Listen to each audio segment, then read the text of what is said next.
Sabati, a lot to piece together. Yeah, I recall writing a piece on this even before the election, at the back page of this day, when some people were beginning at the time to engage in what is called a whispering campaign about the possibility of an interim government. But what has now happened is that we had elections February 25 and also March 18. And as a result of the process on February 25, the legal body, constitutionally approved body, the Independent National Electoral Commission, released the result, declaring the presidential candidate of the All Progressives Congress, Bola Ahmed Tinubu, as president-elect on the basis of its own collation and the results arising from that process. What the law provides for is for people who are aggrieved to go to the Presidential Election Tribunal, which has happened, with 4 political parties going to that tribunal. Anything outside of that is not recognized by the Constitution. Those who talk about interim national government should be reminded that that was what happened under the military government, the Babangida administration creating an interim national government that lasted a total of about 83 days. And even under the military, that was declared an illegality, by the courts of law. So to talk about an interim national government at this time would, as the Department of State Security is arguing, will be a piece of illegality, will be unconstitutional, will amount, to use the phrase of the Department of State Security, to subversion. Or, as they went further, will amount to treasonable felony. The Department of State Security, speaking through Dr. Peter Afunaya, who is the spokesperson of that agency of government, says it will not fold its arms, that persons who are trying to subvert the democratic process will be brought to book, and that the Department of State Security will not hesitate to go after those persons that this agency has placed under its watch, that the agency is monitoring. So that's a very clear message from the Department of State Security. However, there have been reactions. The reactions first from the APC, which naturally, speaking through Idris, the Deputy Publicity Secretary spokesman, strategic spokesman, saying that, look, he as Idris, speaking for the party, will encourage the Department of State Security to go ahead and arrest anybody. The PDP also, speaking through Abdullahi, also a spokesperson of the party, has also said, yes, the Department of State Security should go against anybody who is introducing, arguing, recommending subversion in whatever form. The only party that is a bit, critical of the intervention of the Department of State Security would seem to be the Labour Party. Speaking through Dr. Yunus Atanko, Dr. Atanko says, and I think what he says should be noted, he's not saying the DSS should not do his job, but he's saying, where was the DSS when Labour Party supporters and members were being attacked in Lagos State? When people were saying certain persons of a certain ethnic extraction should not be allowed to vote.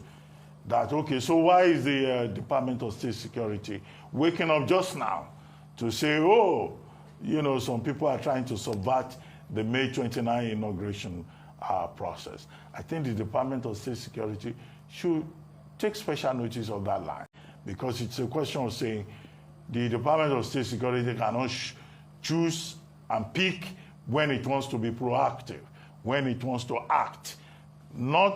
It's not an agency that should act for political purposes to serve the interests of a particular group, but it should be an agency of government, an institution of government that should serve everybody's purpose, to ensure security, to ensure peace and order.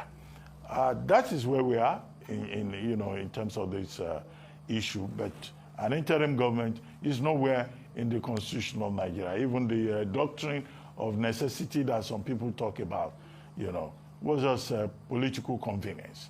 And we're not in a military dispensation. Every agency of state has a responsibility to protect the integrity of the democratic process. I think it's pure and simple to say this. Let's perish the idea of any interim government.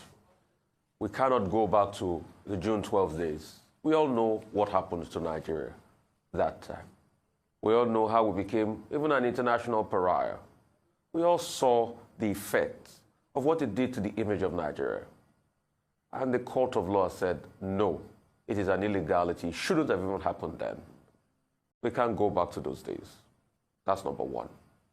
Number two, in reading the DSS statement, yes, the DSS have looked at it, seen it, identified the plot, but, they said three things, that some people will go to the court to go get some injunctions. To a large extent, I feel people have a right to go to court. Is it that the DSS does not trust the judicial process?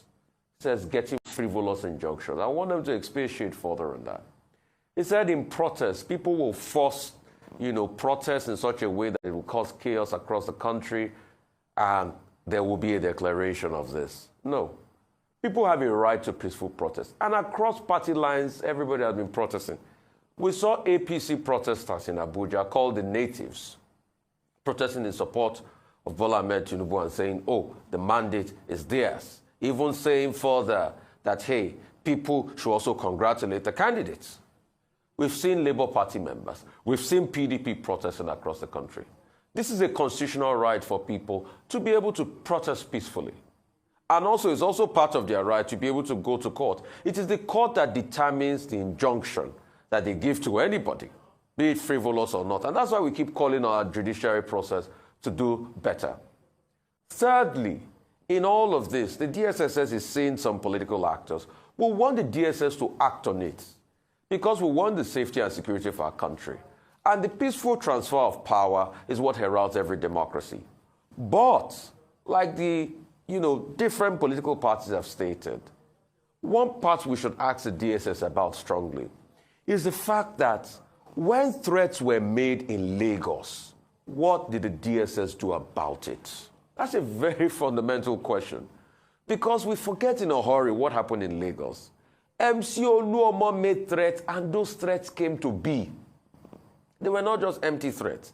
And the position that was taken by the police chief was the fact that, MC Oluomo had come out to do a video that he was just joking. But apart from that video, that we should take it as a joke, that he was just joking with Mama Chukwudi. But apart from that video, let's not forget that there was widespread violence as threatened hitherto in the video. So the question is, the DSS should be holistic enough to be able to, look at all political parties and make its own judgments. It should not be seen as picking and choosing. We should say that and restate that boldly. Because I've also been seeing some level of triumphalism. Hitherto, the DSS picked up somebody when a message on coup was put out there, and that same person is now saying that, when I said it that time, they said, they vilified me of some sort, but now they see that I was saying the truth, that I saw it and all of that. The truth has to be told. The DSS should also go further by trying to rein in those that are heating up the polity. We have seen many tweets released in recent times. And the DSS should not just take this. Should not just make general publicity and say, all political actors should pipe things down. They should go one step further. But, please, elections have been won and lost. The next process is to go to court. All we can do is to call on the judiciary to ensure justice. And that's what we want. People also have a right to peacefully protest. But when the court make their decision, we should also remember that the collective development of our country should be our priority. We should not plunge ourselves to chaos like is currently happening in Kenya. That even after the court has ruled, there's been protests. Only last week, members of Azimio decided to stomp on the State House. And that has brought about many reprisal actions in Kenya as we speak today. We do not want that.